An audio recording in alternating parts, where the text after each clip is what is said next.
Okay, we're back. And we're back.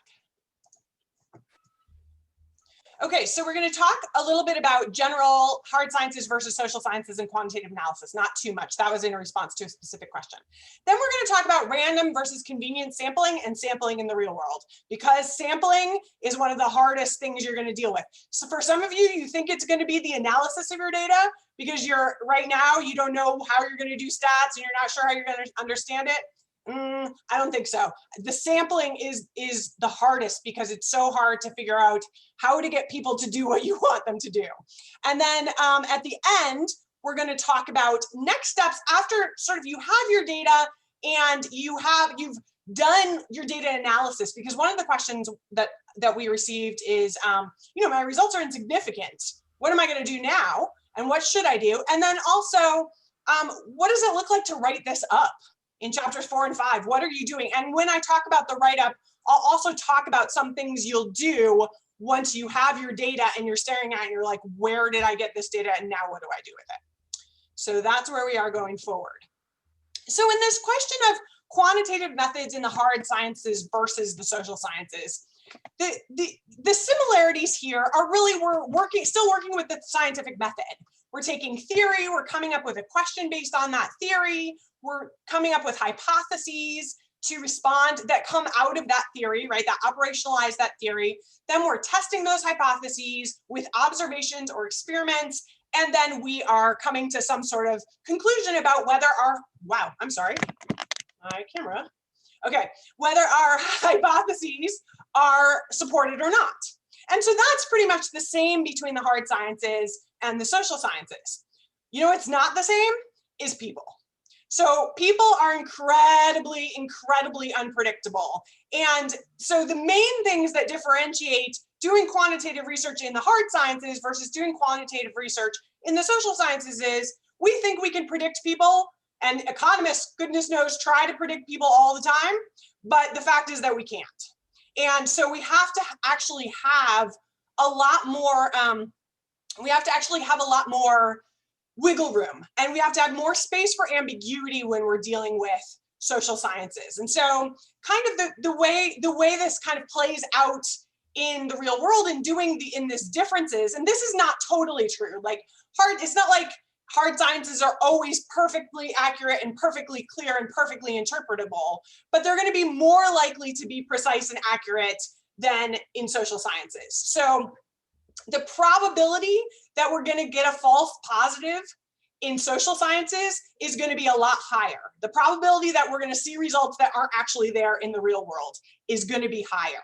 And we have to allow for that risk of getting false positives to be higher in the social sciences, or else we might not get any results. We might not see any patterns in our data.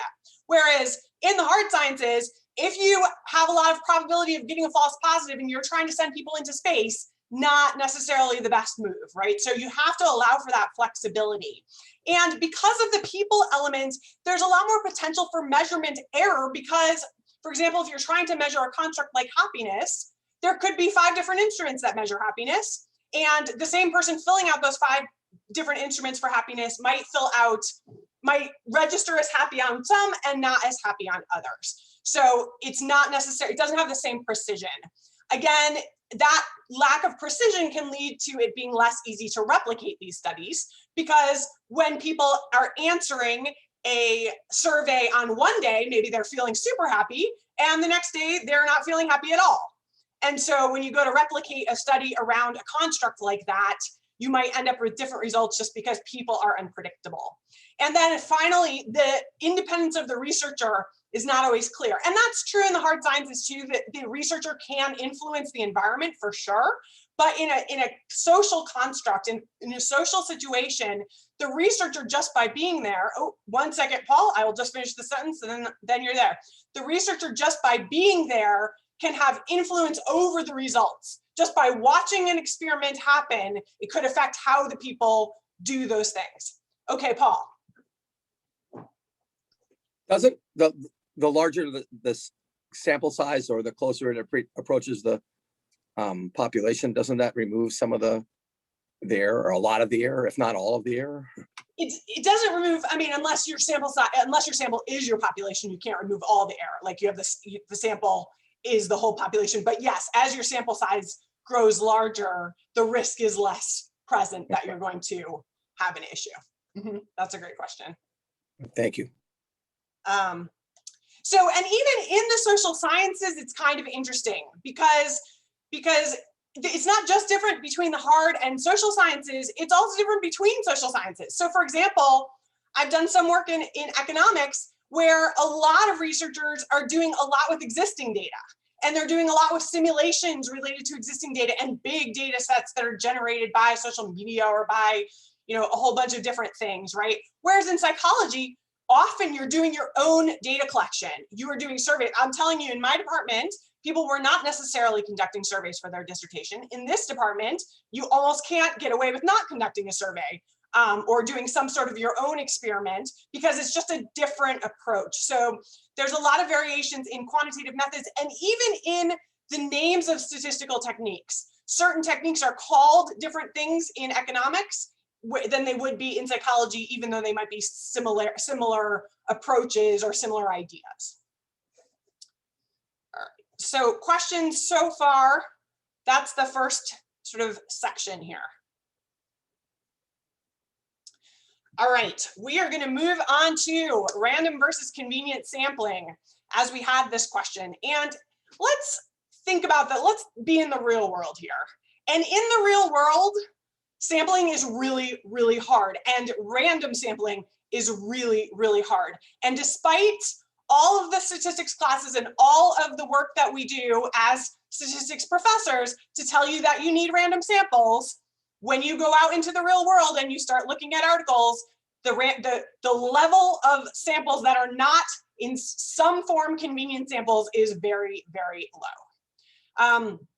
That said, the goal of a dissertation in general is external validity. So we do want to be able to generalize from our sample to a population. We are definitely aiming to do that. Now, that there are certain situations where, you know, you just want to know what's going on with your sample, and that's fine. Or there's certain situations where you might have access to an entire population, right? In an organization, maybe you could survey the entire population, and then you don't really need to worry about generalizing because you can just look at the organization and say, that's enough.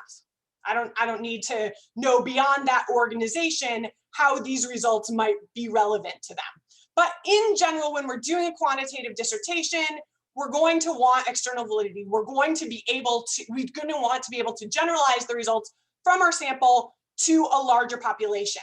But it depends on what that population is, and we can define that population, right? We can determine whether that population is enormous and unmanageable or whether that population is narrow enough to create a situation where our results are more generalizable, or get to a place where our results are more generalizable. And that is all about research design. And so if you're thinking about this early and you're thinking about how you can create a sample that can be, where the results can be generalized to a population, it's a good thing to think about from the beginning.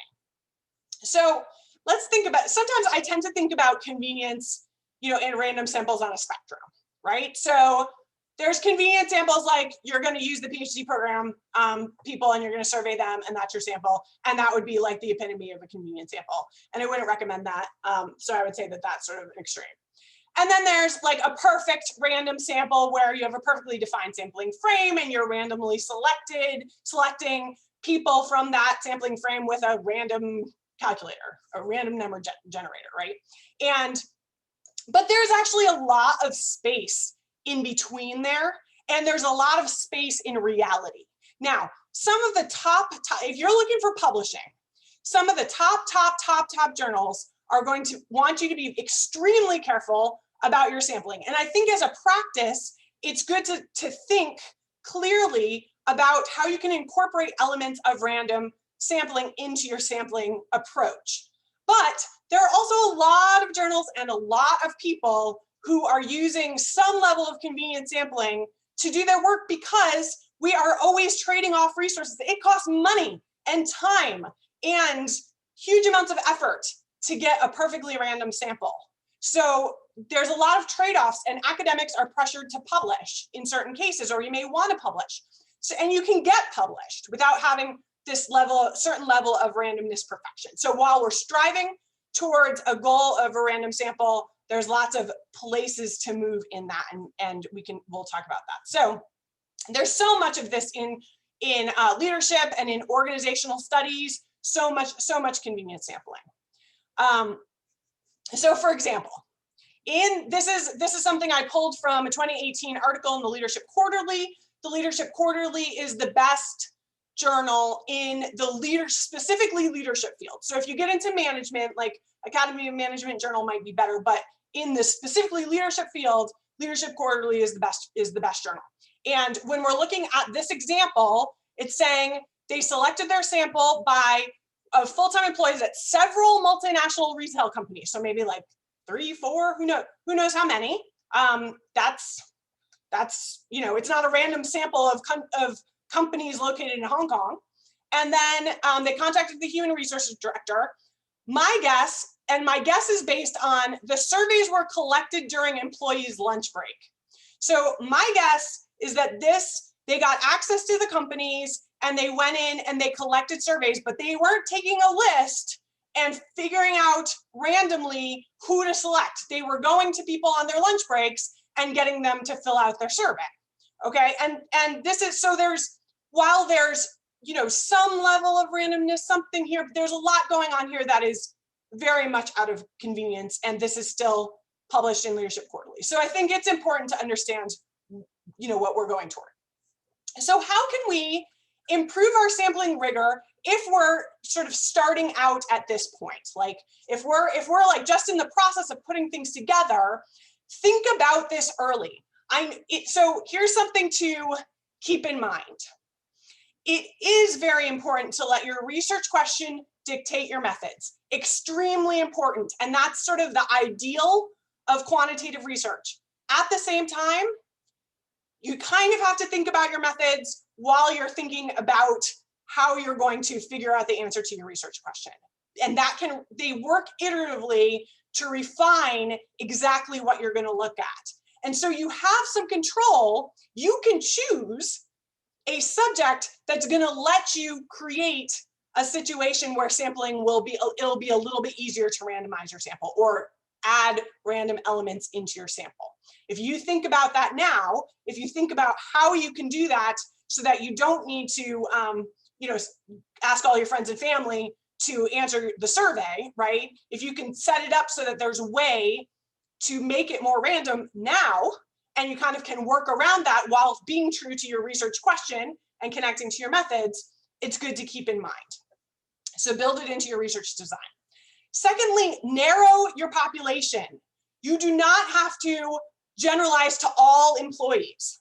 It doesn't necessarily help you. Nobody really wants you to do that. You can narrow to employees in an industry, or you can narrow to employees in a location, or there are spaces you can narrow to make it easier to sample in a way that will let you generalize in the future.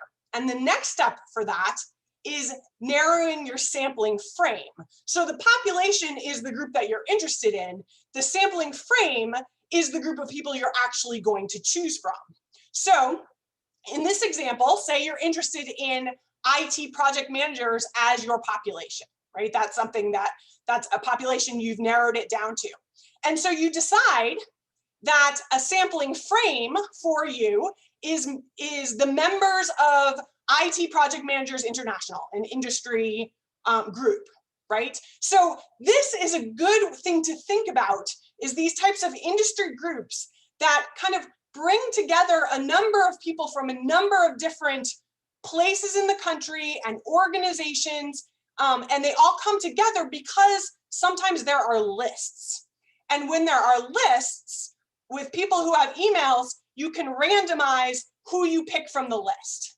So if you are able to access a list of emails from IT Project Managers International, that doesn't exist, I just made that up, you can kind of go through and use a random number generator with your list to select a certain, for your first round, right, of sending out surveys, you can send them out to a random group. Then you have to see what comes back. And then you could do a second round of random emails out. So you're incorporating some elements of randomness, even though you're using, something that's a little easier to access, this industry group. And now, if you use an industry group like this, you then also have to say why you think that industry group actually represents your population. Now, there's reasons why it might not, but you can make an argument, and that's what academia is all about.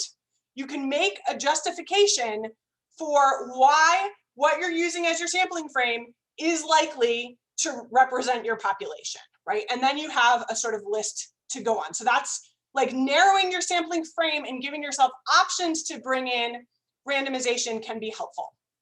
And I think I just did that. So bringing in elements of randomization because you have a list of members. Another way to think about that is someone chatting to me? Let's see, sorry. Yes, associations absolutely would have their own bias for sure.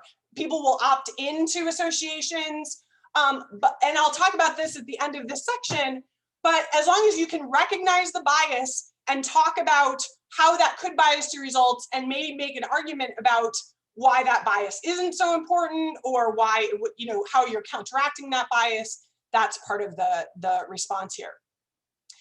Another thing is that you can kind of think about is that if you have this list, right, and you know the general population of IT project managers, I don't know if you would know that, or even if you have a gender breakdown of IT population managers in the US, you could stratify your random sample with that list, right? You could add, if it's a 60-40 split in the US, you could do a 60-40 split in your sample and randomly select within the group of men and the group of women on the list that you have, if you have that data.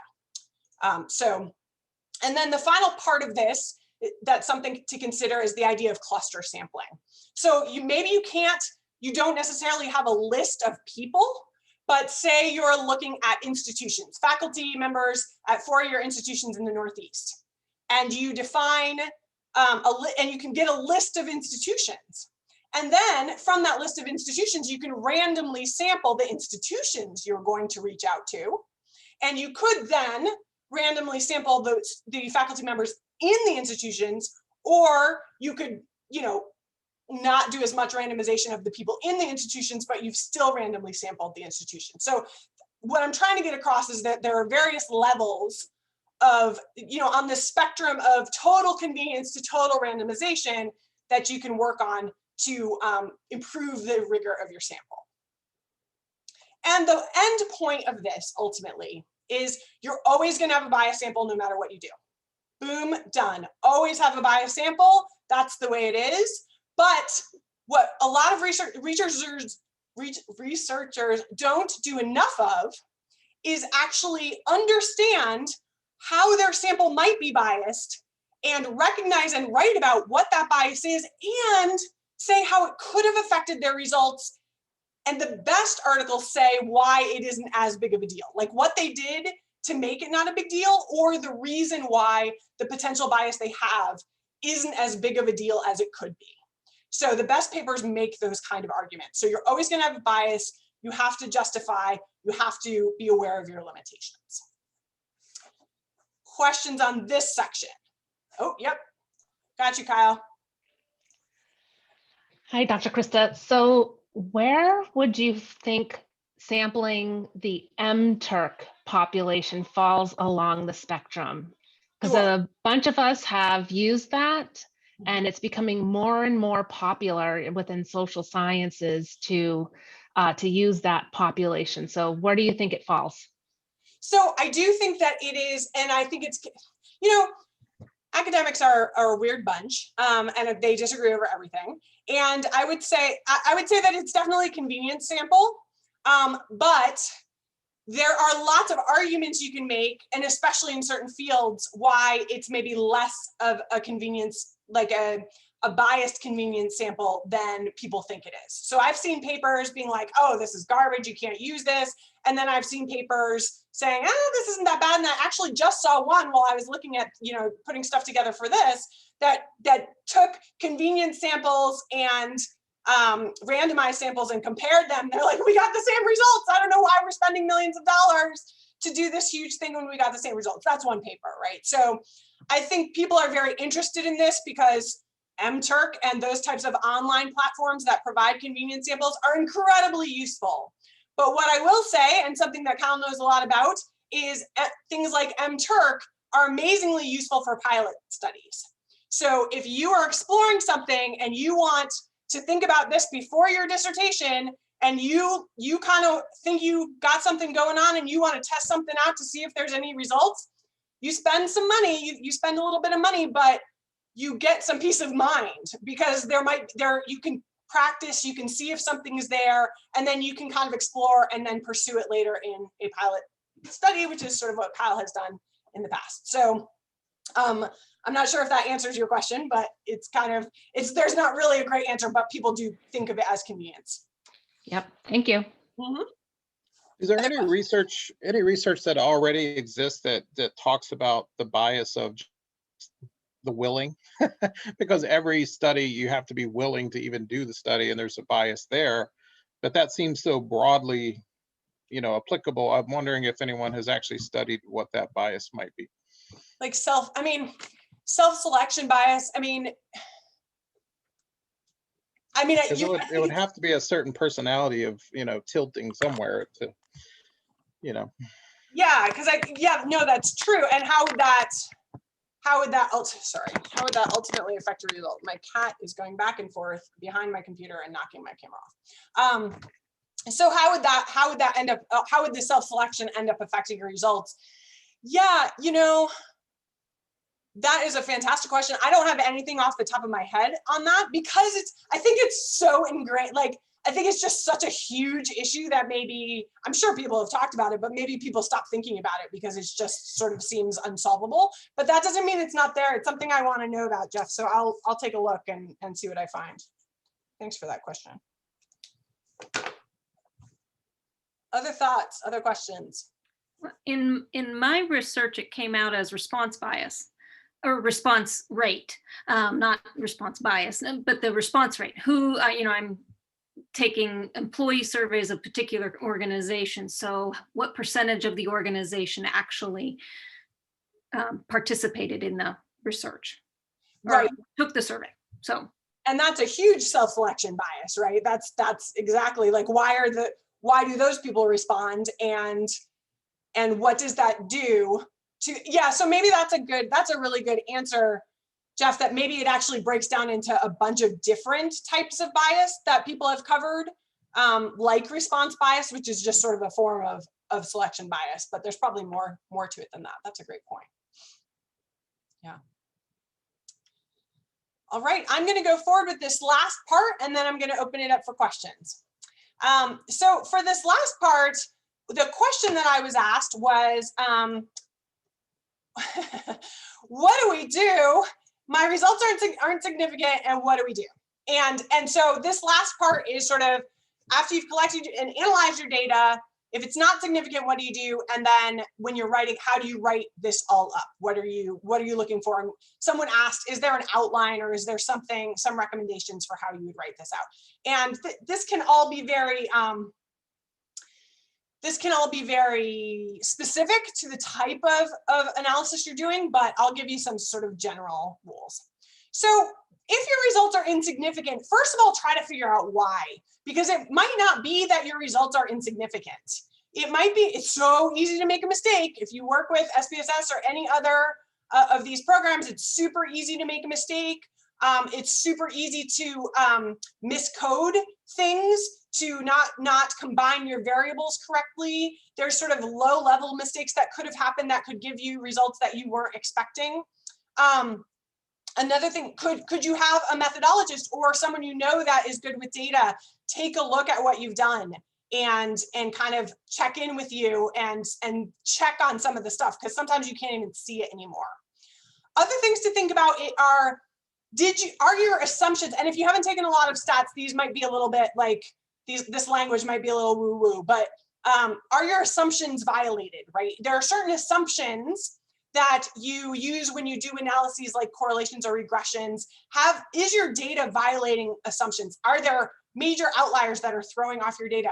Was there missing data that you didn't see? Are some of your variables not normally distributed and like really not normally distributed? Because it doesn't generally matter, but it can matter.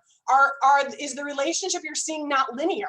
Is it maybe curvilinear or polynomial? Do you need to apply a different type of regression analysis to it just because of the way your data looks? So that can be throwing off your data. And it's not necessarily that your data isn't significant. It might just be that you're not using the exactly right approach, or you haven't fixed something in your data.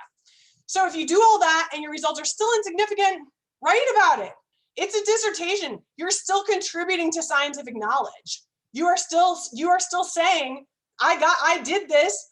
You know, all these other people are saying this. I tried this. It didn't come out. You are contributing in your increment to scientific knowledge, and we need that. And there's actually a problem in the fact that published papers journals only publish significant results, because it means we don't know all the things that are insignificant. So in this program, insignificant results they're fine. It is what it is. And you should publish it. It might not get published out in the world, but you need to put it into your dissertation. And we'll talk about what that looks like when you're writing it up. Now, the other part of this question is, if I don't find results, should I do additional analyses? And here's where things get a little tricky. So should you keep on analyzing your data if you're doing analyses that are unrelated to your hypotheses? This gets into a little bit of shaky ethical ground, because the process, the kind of standards of quantitative research are that you start with your theory, you make your hypotheses, you collect your data, and you test your hypotheses. And these are standards that sort of academic research has come up with in order to hold researchers accountable. And so if what is happening out in the world is that, to some extent, people are collecting data and kind of making hypotheses, and then if they don't see anything in their hypotheses, they're just throwing their variables sort of together willy-nilly and checking to see if anything sticks. Okay, now I'm gonna tell you that that's not good, and then I'm going to tell you something else. So a lot of what happens is people will slice and dice their data. They'll try to look for anything that might get a significant result, and then they'll rewrite what they did in the beginning. They'll rewrite their hypotheses to say, oh, I knew that all along. That's perfect. What an amazing result. No, that's super shady. And when that is going on in the world of academia, it's called p-hacking, because what people are trying to do is they're trying to get a certain statistical significance in a relationship between two variables that is, a p-value of 0.05. That's what they're aiming for. And basically, it's often the case that with a large enough sample, if you're throwing different variables around, you can find something significant, even if it isn't really significant, right? And so you get a funky result, and you're like, wow, this is really cool. And this is causing a ton of problems. Like this guy at Cornell, he had this whole food lab, and he was doing this. He would get his research students to gather all kinds of data on food and causing cancer, and then he would have them like throw every crazy thing together, like French fries and cancer and this and the other thing, and then he would always find something, right? But it wasn't what he was hypothesizing. He didn't follow the steps. And in the end, they found him out, and then they stripped him of all his titles and shut down his lab. So, don't do that. So that's the first thing. The second thing is, you can do it. You just can't, you have to be honest about it. You can it's interesting to explore your data. It's fine to explore your data. It's fun to explore your data. But what you can't do is be like, oh, I found this cool thing, so I'm going to go back and rewrite everything I said before. If you do explore your data and you find something new, you run a new analysis because your initial analyses weren't significant, you need to be honest about what you're doing. And from there, you go from inferential statistics to more exploratory methods. Anything you do after your whole hypothesis process is done is exploratory and really geared toward future research. So you can then gather other data and test that new hypothesis based on that exploratory research that you've done in the sort of slicing and dicing that you did. Okay, last part, results, writing up results. So, and this is going to sort of go through some of the things to go with, and I'm going to try to do this in 7 minutes. And feel free to jump up with questions, maybe less than 7 minutes, we'll see. So chapters 4 and 5, there is no certain outline, but I'm just going to go over a couple of ways that you could think about structuring writing chapters 4 and 5. So chapter 4 is about results. So you're not doing so much interpreting, you're just telling what happened. And when you're writing about quantitative data, there's a lot of things that you generally do. And I'm kind of writing this from a perspective, making the assumption that this is a survey research, correlation survey research that maybe is ending up in some form of regression. That's my assumption here, because that's what a lot of people do. So the first part that you would write about is a sort of summary of your model, right? What are your variables? How do they relate? And what are the hypotheses? That's kind of the first part. Then you would go on to cleaning and screening. What did you do to get your data ready to analyze? And you don't have to go into excruciating detail on this, but there are some things you really are going to want to answer. So if you had missing data, what did you do? A lot of times people don't answer things and there's missing data and you can't just let that go. You need to do something with that. And not only do you need to do something with it, you need to describe what you did with it and how you dealt with missing data. And actually last year I did a whole talk about missing data, which may still be recorded if you want to go back and look for that. And I talk about it in Advanced Quant. Did you check for errors? Sometimes sometimes in the coding, there's issues. What did you do? How did you end up with your final number of cases? Did you eliminate any cases because of missing data? Did you eliminate any cases because they seemed erroneous? How did you set up your variables? When you get your data set, you're going to get all of these separate scale items, and you're going to combine those scale items into one variable. And in some cases, there might be some reverse coding that you have to do, where you have to flip around the scales that were used and the numbers. So you want to write about what you did there. And what did you do about major outliers? Data points that are way beyond what anybody else has responded and that are throwing off your data. Did you do anything about those, and how did you deal with that? So that's the second part. Then the third part is the descriptive statistics. And the first part of that is describing your sample.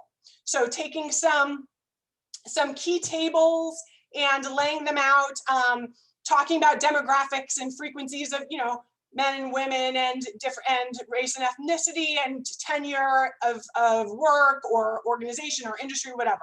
So you describe your sample, you talk through the reliability of your scales and subscales by using Cronbach's alpha. You might talk about the distributions of your variables if it's necessary. It isn't necessary in a lot of cases. You go through your descriptive statistics for your variables. So you're presenting your means and standard deviations for all of your predictors, your outcome variables, your mediators, your moderators, and any of your control variables. And then you'd want to have a correlation matrix and discuss the correlations that you're seeing between all of your pairs of data. So often that's going to look something like this. And this is just taken from a paper. This is what you're most often going to see. You're going to see all of your sort of control variables and variables of interest down the side and on the top. So the number on the side corresponds to the number at the top. And each of these correlation numbers are the variable correlated with another variable that are labeled by the numbers here. So you can see that. And since it's a matrix, you have it gets mirrored in the top. So all of these correlation numbers would be the same as the ones on the bottom here. So they just leave them all out. And a lot of times by convention, they'll put the Cronbach's alpha for each of these scales on top of the diagonal of this correlation matrix. So you'd want to include something like this. Then when you're talking, then you present your main analyses. So after you've kind of done all of this lead up, then you present your main analyses, and these are different for every single different analysis, right? So what did you do to conduct your primary analysis? What did you need to check? What did you find? And present your key numerical results in tables, not raw SPSS data, right? So you're creating nice looking tables and then you're hitting the highlights in the work that you're laying out, in the text that you're writing. And if your results are insignificant, you say that they're insignificant. And then if there's any exploratory work that you're doing after the fact, then you label it that way. And then the last part is you're summarizing. This is the last part of chapter 4. You're summarizing the important results. You're showing how your results relate to the hypotheses, what were the outcomes for each hypothesis, and going back and laying them all out, and then using that summary of chapter 4 to transition into chapter 5. And chapter 5 is the discussion. You're trying to say, what have I contributed? What does the study clarify in the area that you're looking at, in the issue that you're studying, and what conclusions and implications can be drawn from what I've done? So if we're looking at parts of this, you would start with a summary of the results, highlighting the most important things without being repetitive. This is one of the hardest parts of the dissertation, is not repeating yourself over and over again. And tie it back to your lit review. What did you find? What were your key findings? And this is just sort of the beginning of the discussion. And the thing about the discussion in chapter 5 is you want to know, what does this mean? Why is it important? Why is it important in the field? Why is it important in the context that you are looking at? How do the findings actually address the problem statement that you brought up? How do they link? Why does it matter? That's the discussion. And how did you address a gap in the literature? Now, notice that I'm talking about findings and importance before the gap in the literature, because we want to know why this matters just as much as we want to know about any gap in the literature that is filled, okay?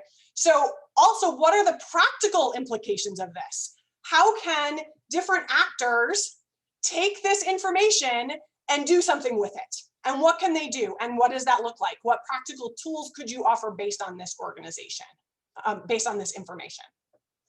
You might speculate a little bit in here. If you speculate, though, you have to be very clear about the speculations you're making and make sure, because a lot of times you don't know why certain things happen. You can kind of think about why, but generally any speculation needs to be labeled as such, and you need to be careful about how much speculation you're doing. Talk about the limitations, the different biases that you might have had from your sample, from your data collection, from your analysis, and how they could have biased the results, and why or why not that is or is not a big deal. Talk about recommendations. Use those limitations to push forward into recommendations for future research. What did your results say about what you should do in the future? How could your limitations push forward future work? And finally, a conclusion. You have to cut, you're almost at the very end of your dissertation, and somehow you need to summarize this whole thing without repeating yourself, which is very, very hard. But remind people of the most important parts of your results and why they're important. So this was in response to a question about potential outlines. Obviously, defer to your chair about the potential outline that you would use for your results, but this is an example of a way that you might structure chapters 4 and 5, and it kind of parallels the process of doing your analysis and thinking about it. All right, questions. We have a little bit of time for questions here. Dr. Lee-Chuvala, it's Denise. Hi, Denise. Hey, I may be asking my questions prematurely, but I'm going to ask them anyway. Oh, you're good. So with respect for data collection, Sure. I'm looking ahead past the dissertation to publishing. So obviously we'll talk about the data collected. Is it reasonable to collect obviously what you need for the dissertation, but to use some of what you collect in the dissertation towards something you might write about? Let's say if you had not favorable results from your hypothesis, but it was an important topic, to maybe look for opportunities to publish based on, I'll call the exploratory pieces. So let's say my primary endpoint or hypothesis didn't come out in the way I thought it might, something else, but I did find some other useful information that I want to gather and then maybe use to publish. Is that reasonable to do, or are there some caveats to kind of think about? So that's the tricky part. That really is the tricky part, because if you've collected the data based on one hypothesis and then you found something else out by doing some exploratory work on hypotheses, it's really then that data set is sort of becomes exploratory on that thing, right? On your other hypothesis, it's still valid if it had been significant, but on the new sort of exploratory hypothesis, it's like, okay, that signifies something.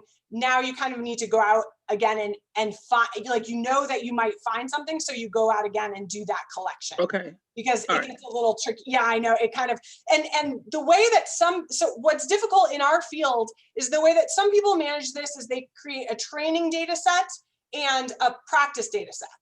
But the problem is that in our field, it's so hard to collect that amount of data to be able to split it.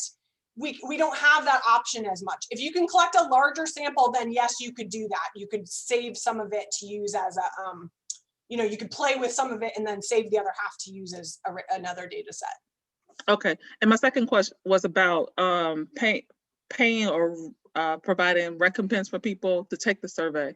Mm-hmm. I've tried to get some sense from the literature. I've seen some that says, you can get up to 20% greater response rates for offering, some kind of incentive. But is there anything, I guess, in your experience that was a hard, fast rule, like don't go above this amount? Or I definitely don't have there might be, I don't have any rules of thumb on how much. Of course, this is giving those kind of incentives is going to lead to some sort of bias, but I mean, right. Again, you're trying to say, okay, but maybe it wouldn't be as much bias as you think it is. And I'm sure there's tons of literature on it. So then you just find a justification for why it's not as bad as it could be. So I think in general, it's fine to provide, I mean, that's what MTurk basically does. It's paying people. Mm-hmm. So no, I don't have necessarily any hard and fast rules on how much you should give people, but it's certainly a viable option. I'm asking because I know my sample is a small group of people. Mm-hmm. And, I want to be able to finish before my children get to college. I think that is understandable. Okay, thank you. Sure. Okay, Abel, how many hypotheses would one need to state and test for a dissertation? Is there a convention? I think, no, there isn't a convention. I know in advanced quant, we kind of, when you're doing a project, it's kind of like you're doing three, but for a dissertation, in general, you're going to be looking at some different layers of complexity. So you're going to end up with more than just one hypothesis, right? You're going to end up with a couple of different hypotheses, or you're going to end up with like larger hypotheses and there might be sub-hypotheses under them. But there isn't necessarily a particular convention there. Okay. So then a quick follow-up on that. So if you actually do multiple hypotheses and each one turns out to be quite a bit of work and quite some exciting results, can you break away from the structure of the dissertation and write multiple chapters on the empirical results? So it really, a lot of times the hypotheses, I could see how that could happen potentially. A lot of times the hypotheses are part of a larger model though. And the model is really sort of one thing, right? Like even if it's a big bunch of variables and relationships, it's really aiming towards like looking at one thing and looking at one outcome. So your hypotheses might be all going toward eventually like one major idea, and it might be kind of hard to break them out. So I think that's sort of the dominant way, but there's always different ways to do things if it was, if something happened like that, if you structured it in a certain way. So fantastic questions, folks.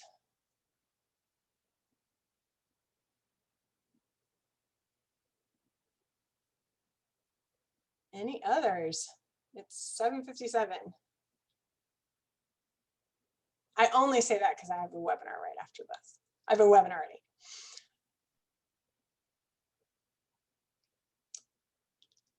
Well, thank you, folks. I really appreciated seeing all of you. This was really fun. And, reach out to me if you have questions too that we didn't get to, or if there's anything that you need or any burning questions you have. Dr. Krista, I'm pretty sure I can say that we all appreciate a good webinar from you. Okay. Thanks. Yes. Everyone's starting to shake their heads. I feel so good about saying that. Okay, thanks for the validation. So nice. Thank you so much, everybody. Appreciate Thank you all. Have a good night. Angie, I would have said the Yeah. same thing, but I don't want to feel like I'm getting brownie points. Yeah, because you're in my class. I'm in our class this Had semester. her for both my classes, I'm fine. Thanks, everybody. Thank I you. hope to reach out to you directly. This is Susan, because I probably am the one that had most of those after questions. And I'm getting some questions from one of my committee members that I don't know how to answer, and it's all related to methodology. So if you wouldn't mind, perhaps, I don't know. Yeah. I would not I'll mind. try and explain it in a smaller email. Yeah, send me an email and we'll connect up. Thank you very much, Dr. Lee-Chuvala. Thank you. Fantastic. Thank you. Hi, folks. Hi, Marcy. Hi, Robert. Hi, everyone. Sorry, I have to go. I can't chat because I have another webinar now. Okay, have fun. Thank you. You all. Bye.